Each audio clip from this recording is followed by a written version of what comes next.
한국교회가 최근 경남 산청과 경북 의성, 울산 등에서 발생한 산불로 피해를 입은 주민들에게 도움의 손길을 보내고 있습니다. 한국에 들어온 최초의 음악 선교사 멀스베리에 대한 인물 세미나가 열렸습니다. 부산 교목협의회가 굿TV 바이블 애플과 함께하는 성경 통독을 추진합니다. 기독연구원 느헤미야가 개원 15주년 기념 행사를 진행하며 한국교회 부흥에 앞장설 것을 다짐했습니다. 목회데이터 연구소 조사 결과 기독교인 10명 중 7명 이상이 사회적 위기 상황에 종교가 도움이 된다고 응답했습니다.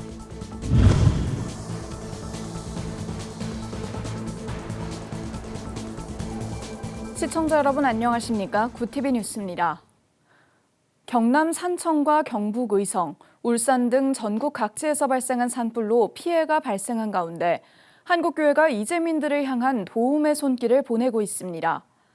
한국교회 봉사단은 24일 산청 지역 피해 주민들의 임시 숙소와 산불 진압 중 순직한 소방관 4명의 장례식장을 방문하고 의성 지역 이재민들의 대피소를 방문해 위로금과 피해 복구 기금을 전달했다고 밝혔습니다.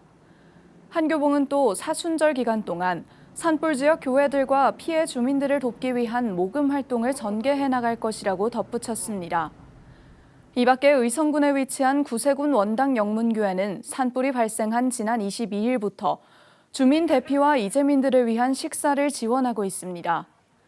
산불 발생 지역 교계단체들은 계속해서 피해 상황을 파악 중이며 한국교회 성도들의 기도와 협력을 당부했습니다.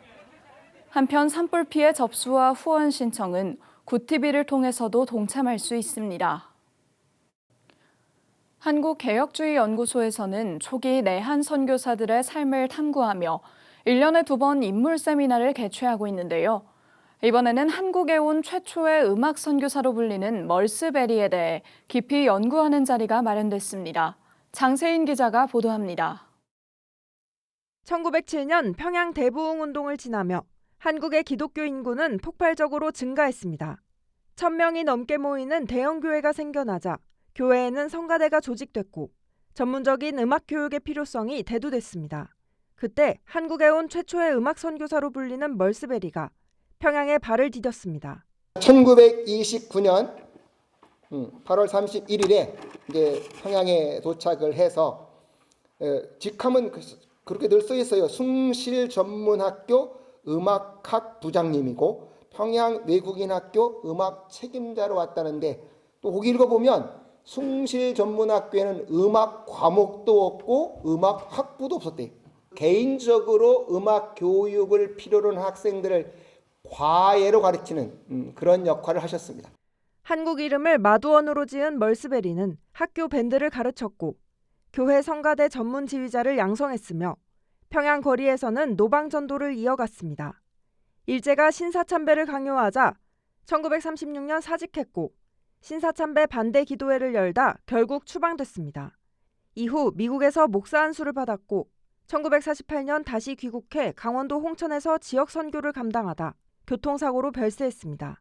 아예 두 차원에서 이분 몇 가지 일을 하는데 하나는 교회 개척, 그다음에 하나는 신학교, 그다음에 병원. 이게 가장 핵심적인 사역이 강원도 홍천에서 이루어집니다. 그러니까 어떻게 보면 아웃사이더 같은 모습이 됐죠. 결국 모든 선교부가 서울에 있으면서 지방을 관리했는데 이분은 지방에 직접 가서 하다 보니까 이외에도 이날 세미나에서 이순구 합동신학대학원대학교 교수는 멀스베리가 허암 김홍전 박사에게 끼친 영향을 분석했습니다. 한국개혁주의연구소가 주최하고 유나이티드 재단이 후원하는 한국 선교사 탐구 시리즈는 2022년부터 1년에 2명씩 초기 내한 선교사들을 연구하며 그들이 한국교회에 끼친 영향을 재조명하고 있습니다. 굿TV 뉴스 장세인입니다. 다음 세대 복음화를 위해 다양한 노력들이 이어지고 있는데요. 부산 교목협의회는 변해가는 선교 패러다임에 발맞춰 굿TV 바이블 애플과 함께하는 성경 통독을 소개하는 시간을 가졌습니다. 부울경본부 신승준 기자가 보도합니다. 부산 교목협의회에 따르면 현재 부산 지역의 기독 청년 규모는 1만 명에도 이르지 못하고 있습니다. 이런 가운데 부산 교목협의회가 정기회의를 열고 다음 세대를 위한 선교 사역을 논의했습니다. 부산 외국어대학교 이복수 목사는 의미 있는 삶을 주제로 교역자들에게 말씀을 전하며 부산의 변해가는 인구 구조에 맞춰 선교 사역 패러다임도 바뀌어야 한다고 강조했습니다. 아날로그식 선교에서 디지털 선교로 바뀌는 거죠. 이제 옛날 방식은 안 되죠. 이제는 인공지능 분야든지 이게 도입돼서 선교해야 하는. 이날은 디지털 선교 강화 방안으로 굿TV 바이블 애플과 함께하는 성경 통독 프로그램이 소개됐습니다. 국내 이용자 1위 모바일 성경 애플리케이션인 굿TV 바이블 애플은 현재 13가지 번역본을 제공하고 있으며 성경과 찬송 음원을 무료로 제공해 올해 초 안드로이드에서만 500만 다운로드를 돌파했습니다. 굿TV 박정훈 부본부장은 개인 혹은 단체 모임에서 누구나 성경 통독을 할 수 있고 각자 상황과 필요에 맞게 통독 방법을 선택해서 말씀을 읽을 수 있다고 강조했습니다. 바이블 애플 성경 통독은 지금 개인이 할 수도 있고 그다음에 교회나 그룹, 가족끼리도 지금 통독을 할 수 있습니다. 저희는 읽기하고 듣기로 성경을 읽는 방법이 있고 그다음에 저희가 가진 특허 기술인 녹음하는 성경으로 통독을 진행할 수도 있습니다. 성경을 읽고 이해하는데 저희가 큰 도움이 됐으면 좋겠습니다. 참석자들은 변해가는 시대 흐름 속에 바이블 애플을 활용해 효과적으로 성경 통독을 해나갈 수 있을 것이라 기대했습니다. 크리스찬들이 글을 읽을 수 있고 성경을 읽을 수 있는 그런 흐름을 가질 수 있다면 장기적으로 굉장히 큰 경쟁력을 가질 수 있겠다 하는 생각이 들고, 그게 이제 디지털 세대에 맞게 우리가 성경을 읽을 수 있도록 이 도구화된 이 어플은 아주 중요한 그리고 필요적절한 도구가 될 것이다. 녹음하는 기능이라든지 아니면 읽지 못하는 친구를 독려하기 위해서 깨우는 그런 기능도 있던데 저는 개인적으로 학교에 있는 그 친구들이랑 청소년이나 또 교회에서 청년들이랑 같이 해보면 굉장히 힘있게 성경 통독할 수 있을 것 같아서. 교목협의회는 앞으로도 다양한 방법을 통해 학원 복음화에 힘쓸 예정이라고 밝혔습니다. 한편 바이블 애플은 AI 음성인식과 문맥 해석을 기반으로 한 성경 구절 검색, 맞춤형 성경 읽기 계획표 제공 등 사용자 맞춤 시스템도 구축할 계획입니다. 굿TV 뉴스 신승준입니다. 교회를 다시 일으키는 벽돌을 쌓는다는 취지로 시작된 기독연구원 느헤미야가 개원 15주년 기념 행사를 개최했습니다. 신임 이사장 박득훈 목사는 한국교회를 새롭게 하기 위해 최선을 다하겠다고 밝혔습니다. 전도헌 기자가 보도합니다. 하나님의 말씀을 중심으로 교회를 다시 일으키기 위해 2010년 시작된 기독연구원 느헤미야. 그간 연구원은 특강과 세미나 등의 교육과정을 통해 성도들의 신앙적 소양 훈련에 매진해왔습니다. 지난달에는 양극단으로 치닫고 있는 한국 사회를 다시 통합으로 이끌기 위해 한국교회가 성령과 복음 안에서 하나 돼야 한다는 목소리를 냈습니다. 한국교회의 회복과 성장을 위해 달려온 지 어느덧 15년, 개원 15주년을 기념한 자리에서 연구원 제2대 이사장을 지낸 이문식 목사는 하나님의 음성에 귀 기울이는 남은 자로 살아야 한다며 느헤미야 연구원이 역사와 현실을 바로 볼 수 있길 바란다고 설교했습니다. 영과 혼과 육신을 집중시켜서 세미하게 하나님 앞에 민감하게 서 있지 않으면 안 들리는 그 소리가 들리는 사람들이 하나님이 다음 세대를 위해서 남겨놓은 남은 자들이 된다는 것을 알 수 있습니다. 축사를 맡은 이만열 교수는 한국교회는 적대 세력이 아닌 내적 타락으로 인해 영적 능력을 상실하고 있다며 연구원은 느헤미야와 같은 역할을 해야 한다고 당부했습니다. 하나님의 사람 느헤미야처럼 기독연구원 느헤미야도 앞으로 어떤 어려운 환경에 처하더라도 지금까지 그랬던 것처럼 하나님의 도우심만 믿고 끈기 있게 전진하시기를 기원합니다. 이날 기념식에서는 박득훈 목사가 신임 이사장으로 선출됐습니다. 박 이사장은 현재 말씀이 혼탁해지고 오염되고 있다며 한국교회를 새롭게 하기 위해 힘쓰겠다고 밝혔습니다. 무너져가는 우리 한국교회와 한국사회를 새롭게 하는데 아름답게 쓰임받기를 간절히 바라면서 제가 그 길에 아주 작은 밑거름이 되었으면 큰 영광이겠습니다. 한편 이날 기념식에서는 하나님 나라의 구현을 꿈꾸는 신학자들의 모임이 발족했습니다. 해당 모임은 현 시국에서 기독교인의 역할이 무엇인지 논의했고 앞으로 우리 사회에서 한국교회가 어떤 역할을 해야 하는지 등 건설적인 토론과 수기 과정을 이어갈 계획입니다. 굿TV 뉴스 전도헌입니다. 목회데이터 연구소가 기독교인과 비기독교인을 대상으로 사회적 위기 상황에서 종교가 도움이 되는지를 물은 결과 기독교인 중 71%가 그렇다고 응답했습니다. 반면 비기독교인의 응답은 29%에 그쳤습니다. 비기독교인의 응답 비율을 종교별로 나눠보면 가톨릭 60%, 불교 42%, 무종교 16%로 나타나 전체 응답자 중 기독교인의 종교 의존도가 상대적으로 높은 것으로 분석됐습니다. 한편 이번 조사는 지난해 11월 13일부터 열흘간 전국 만 18세 이상 기독남녀 1,058명, 비기독남녀 1,094명을 대상으로 진행됐습니다. 구티비 제주본부에서 보내온 소식입니다. 제주 서귀포시 가족센터가 결혼 이민자와 중도 입국 자녀를 위한 한국어 교육 등 맞춤형 복지 서비스를 4월부터 본격적으로 운영합니다.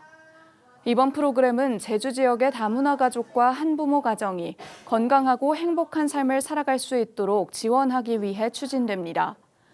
가족센터는 가족 복지에 대한 전문적인 서비스를 제공하는 기관으로 교육과 행사, 육아 나눔 등 다양한 분야에서 모든 가족이 혜택을 받을 수 있도록 지원 사업을 시행하고 있습니다. 서귀포시 가족센터 이은하 센터장은 주민들이 만족스럽게 센터를 이용해 보람을 느낀다며 앞으로도 많은 이들이 관심을 가지고 센터를 찾아주길 당부했습니다.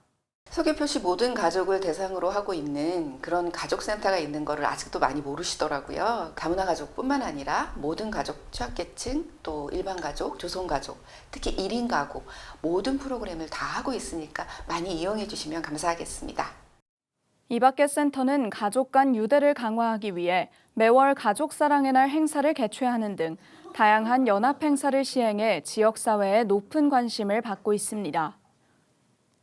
구티비 부울경본부에서 보내온 소식입니다. 영남 가나안 농군학교가 제19회 운영이사 워크숍을 통해 신임 운영이사 11명을 선출했습니다. 이현희 설립자는 현재 우리 사회가 처한 위기 상황을 설명하며 신임 운영이사들에게 가나안 농군학교의 정신과 가치관을 전했습니다. 그래서 바른 삶을 우리가 지켜나가자는 거거든요. 그래서 우리 가나안과 함께하는 모든 분들이 이렇게 살아내므로 사회의 빛과 소금이 되고 많은 사람들이 희망을 주고 꿈을 주고 이 어두운 세상도 우리는 바꿀 수 있다는 그런 비전을 가지고 사는 우리가 됐으면 좋겠다. 한편 영남 가나안 농군학교는 하나님의 복받은 백성이라는 복민 사상을 바탕으로 2003년 개교해 기독교적 인재를 양성해왔으며 앞으로 글로벌 비저너리 스쿨을 설립해 경영자적 역량을 갖춘 청소년들을 육성하겠다고 밝혔습니다.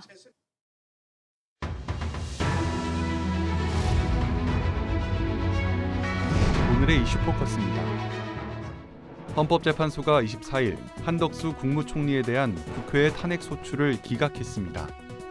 헌재는 한 총리의 재판관 임명 보류가 헌법 위반에 해당하지만 파면 사유로는 부족하다고 판단했습니다. 또한 12.3 비상계엄 선포에 대한 공모 혐의 등도 인정되지 않았습니다.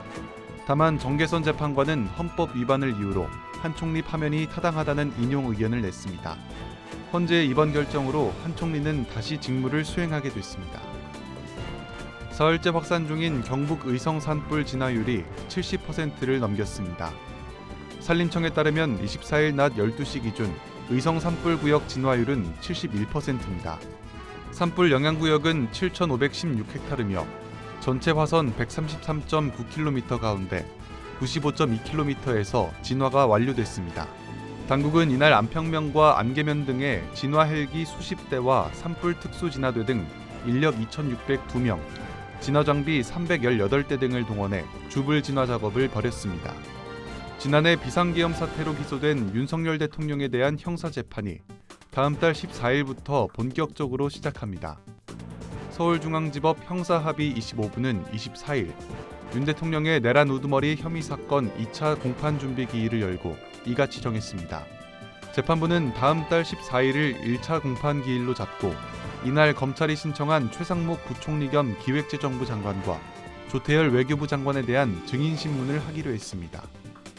오는 4월 2일 실시되는 재보궐선거의 선거인 수가 462만 908명으로 확정됐다고 행정안전부가 24일 밝혔습니다.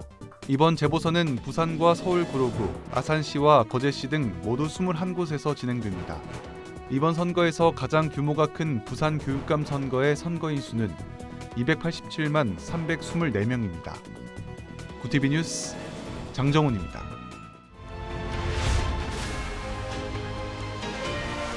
구티비 월드와이드입니다. 일본 법원이 세계평화통일가정연합, 일명 통일교에 대한 해산명령 여부를 이르면 이달 25일 판결할 걸로 보인다고 요미우리 신문 등이 23일 보도했습니다. 보도에 따르면 도쿄지방재판소는 해산명령을 청구한 문부과학성과 가정연합 양측에 25일 출석을 요구했습니다. 일본 정부는 지난 2022년 아베 신조 전 총리를 살해한 범인의 범행 동기가 통일교의 고액 헌금 등이었다고 파악되자 조사 끝에 법원에 해산명령을 청구했습니다. 약 1년 3개월간 이어진 비공개 심리 등에서 문부과학성은 고액 헌금에 민법상 불법 행위가 있다고 주장했으나 가정연합은 조직적인 위법 행위가 없어 해산명령 조건에 해당하지 않는다고 맞서왔습니다. 레바논 국영 NNA 통신은 레바논의 친이란 무장정파 헤즈볼라와 이스라엘이 현지 시간 22일 교전을 벌여 모두 8명이 사망했다고 보도했습니다.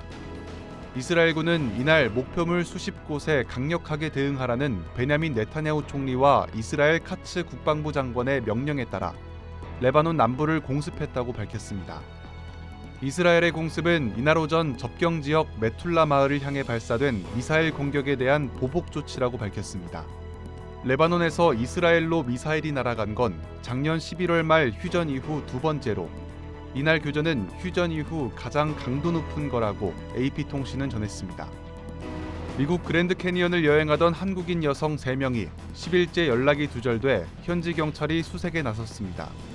현지 시간 22일 로스앤젤레스 총영사관과 현지 경찰에 따르면 33세 이모 씨와 그의 모친 59세 김모 씨, 김 씨 동생인 54세 김모 씨 등 3명이 지난 13일 연락이 두절됐습니다.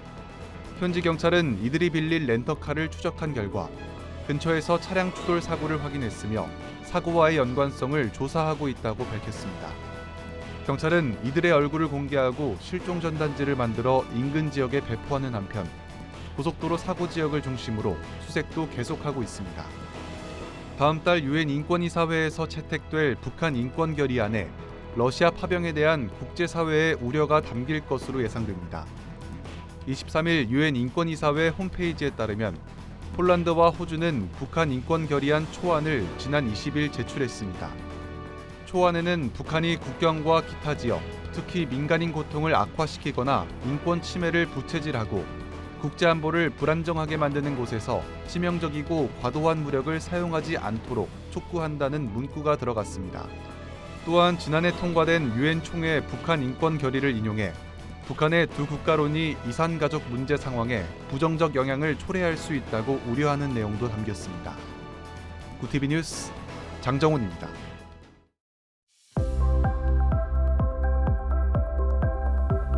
내일 아침 서울의 기온은 8도로 오늘보다 2, 3도가량 낮게 출발하겠습니다.